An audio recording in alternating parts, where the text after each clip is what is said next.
राधे राधे आप सभी को। कैसे हैं आप सभी लोग? स्वागत है आपका हमारे यूट्यूब चैनल पे। तो आज अपन बात कर रहे हैं कक्षा 10 की जो प्रश्नावली अपन ने शुरू कर रखी है, दो चरों वाले रेखा समीकरण युग्म, उसका अपन 3.2 का क्वेश्चन नंबर तीसरे का सेकंड पार्ट कर रहे हैं। दे रखा है दो संख्याओं का अंतर 26 है। दो संख्याओं का अंतर कितना है? 26। और एक संख्या दूसरी संख्या की 3 गुनी है, उन्हें ज्ञात करना है। ठीक है, इस प्रश्न को हमें प्रतिस्थापन विधि से हल करना है। कौन सी विधि से हल करना है? प्रतिस्थापन विधि से। तो अपन इसका सॉल्यूशन शुरू करते हैं। क्योंकि चैप्टर का नाम है दो चरों वाले रेखा समीकरण युग्म, इसका मतलब इसके अंदर दो चर आएंगे। कितने चर आएंगे? दो चर आएंगे। उन चर को आप लोग कुछ भी मान सकते हैं, एक्स वाई मान सकते हैं, एन मान सकते हैं, ए बी मान सकते हैं, कुछ भी मान सकते हैं। तो इसके अंदर दो दे रखा है, दो संख्याओं का अंतर 26 है। तो कितनी संख्याएं हैं? दो संख्याएं हैं। तो अपन मान लेते हैं, माना पहली संख्या को मान लेते हैं, पहली संख्या बराबर एक्स। पहली संख्या क्या मान लेते हैं? एक्स। तथा दूसरी संख्या ये है y। क्या है? y। अपन मान लेते हैं पहली संख्या तो क्या है? x है, और दूसरी संख्या क्या है? y है। इसके अंदर मैं जो x है ना, उसको मान रहा हूँ बड़ा। क्या मान रहा हूँ? बड़ी संख्या मान रहा हूँ। और y को क्या मान रहा हूँ? छोटी संख्या मान रहा हूँ। क्लियर? आगे सुनो। अब इसके अंदर दो कंडीशन दे रखी है। पहली कंडीशन क्या है? पहली कंडीशन है कि दो संख्याओं का अंतर 26 है। पहली कंडीशन है दो संख्याओं का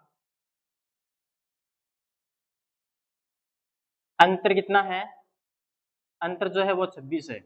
इसका मतलब दोनों संख्याओं का अंतर करें, डिफरेंस करेंगे, x माइनस वाई। दोनों संख्या इनका अंतर कितना है? 26 है। ये हमारे पास आगे समीकरण कौन सी? एक समीकरण आ गई पहली। दूसरी कंडीशन दे रखी है कि एक संख्या दूसरी संख्या की 3 गुनी है। ए सेकंड कंडीशन में क्या बोल रहा है? एक संख्या, उसको मैंने मान लिया x, ये एक संख्या दूसरी संख्या y, उसे कितनी गुनी है? 3 गुनी है। ये बोल रहा है प्रश्न। जैसे जैसे प्रश्न बोल रहा है वैसे वैसे करते जाए, आंसर अपने आप आ जाएगा। इसको समीकरण नंबर दे दिया 2। वापस सुन लो, सेकंड कंडीशन दे रखी है एक संख्या दूसरी संख्या की 3 गुनी है, तो अपन ने 3 गुनी कर दिया। अब इसको अपन ने हल करना है प्रतिस्थापन विधि से। तो इसके अंदर अपन लगा रहे हैं प्रतिस्थापन विधि। प्रतिस्थापन विधि, प्रतिस्थापन विधि में क्या करते हैं? एक समीकरण से मान निकाल के दूसरे समीकरण में रखते हैं। इस समीकरण में ऑलरेडी x का मान निकला हुआ है, तो समीकरण 2 से x का मान समीकरण 1 में रखने पर, तो यहाँ लिखेंगे समीकरण 2 से x का मान समीकरण 1 में रखने पर जहां x है वहां क्या रख देंगे? 3y रख देंगे। रखो 3y। जहां x है वहां 3y रख दो।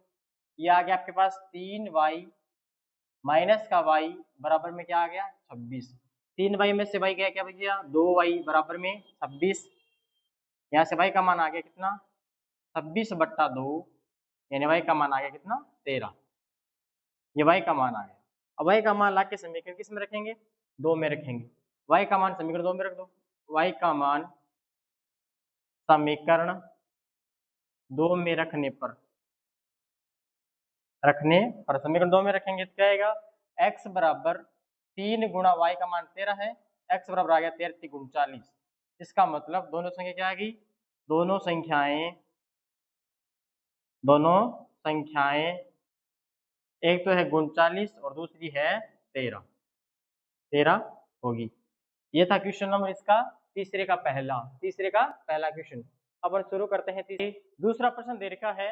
प्रश्न नंबर इसका सेकंड पार्ट दे रखा है, दो समपूरक कोणों में बड़ा कोण छोटे कोण से 18 डिग्री अधिक है, उन्हें ज्ञात कीजिए।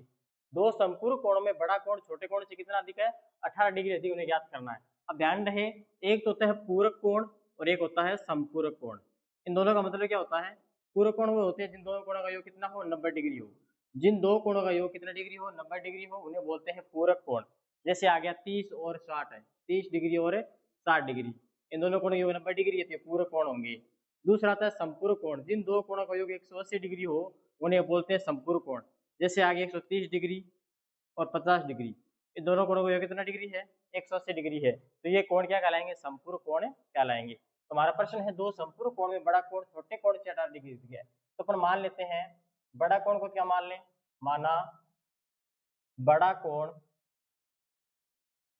x डिग्री तथा छोटा कोण y डिग्री है। क्या मान लेते हैं?